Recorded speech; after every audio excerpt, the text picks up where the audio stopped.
It is 2:13 a.m. A SOC analyst gets an alert. Multiple failed logins for one account in 3 minutes.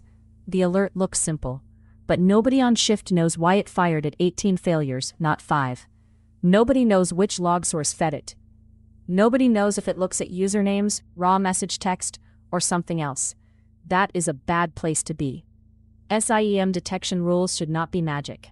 In this episode, we build one from a single log line to a real alert.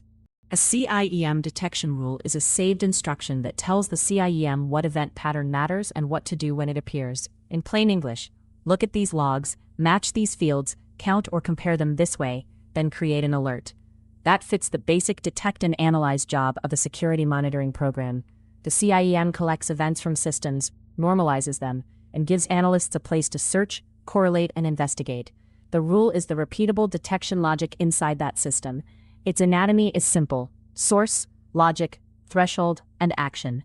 Source means which logs, logic means which fields must match, threshold means how much is enough, action means what happens next.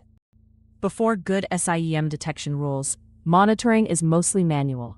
An analyst searches authentication logs after a help desk ticket. Another analyst searches endpoint logs after a user reports a pop-up. Each person uses different time windows and different judgment. Some find the pattern, some miss it. That does not scale across nights, weekends, or hundreds of systems. Rules turn known bad or suspicious patterns into consistent checks. They also make detection reviewable. A team can ask, what logs does this use, what fields does it trust, and what does it alert on? Without that, a SIEM becomes a giant search box with expensive storage and random noise.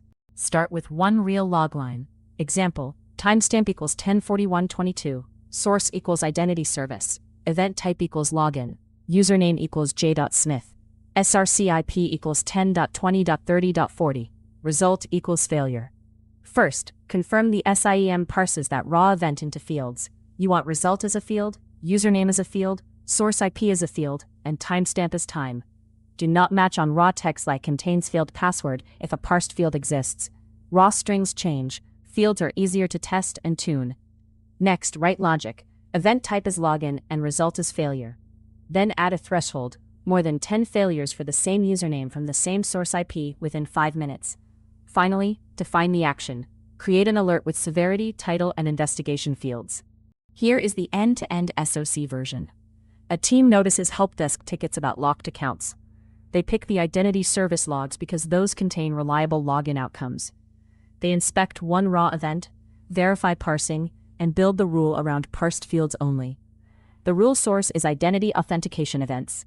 The logic is event type equals login, result equals failure, and account type equals user. The threshold is greater than 10 events grouped by username and source IP in 5 minutes. The action creates an alert named authentication-failed login burst single user. The alert includes username, source IP, count, first seen, last seen, and sample event IDs. Before enabling it, they replay test events in a safe test mode and confirm exactly one alert fires. Detection rules are strong when the pattern is clear and the data is trustworthy. They are great for repeatable conditions, login bursts, disabled security controls, risky admin actions, new scheduled tasks, or malware alerts from another tool. But a rule is not a security analyst. It does not understand business context by itself. It may fire on password mistakes, broken scripts, or a misconfigured service account. It may miss activity if the log source is down or the field mapping is wrong. A rule alert is not a final verdict. It is a starting point for investigation. The best teams measure false positives, true positives, and missed cases, then tune the rule with evidence. SIEM detection rules sit in the middle of the defensive stack. Firewalls, identity systems, endpoint tools, email gateways, cloud platforms, and servers generate events. The SIEM stores and normalizes them. Detection rules turn selected event patterns into alerts. UEBA can add behavior baselines, like this user rarely logs in from this region, or this host normally has low authentication volume. That can improve prioritization, but it does not replace clear rule logic. Case management tracks the investigation. Automation can enrich or route the alert, such as adding asset owner, recent alerts, or account status. The rule is the sensor logic. The rest of the stack gives it context and workflow. If you are new, Do not start by editing the noisiest production rule. Build a small rule from scratch in a test space. Choose one log source you understand, like authentication logs. Save one raw event and one parsed event side by side. Write down the fields you trust. Build the query with parsed fields. Add grouping and a time window. Replay a test event set before enabling. Confirm the alert count, grouped fields, severity, and title. Then document it like code. Purpose, data source, required fields, rule logic, threshold, known false positives, owner, date, and test cases. A rule without documentation becomes tomorrow's black box. Recap in 3 beats. First, every SIEM detection rule has anatomy: source, logic, threshold, and action. Second, build from real events and match on parsed fields, not fragile raw text. Third, test with replay before enabling. Then name and document the rule like code. That is how a failed login burst moves from one raw log line to an alert an analyst can trust.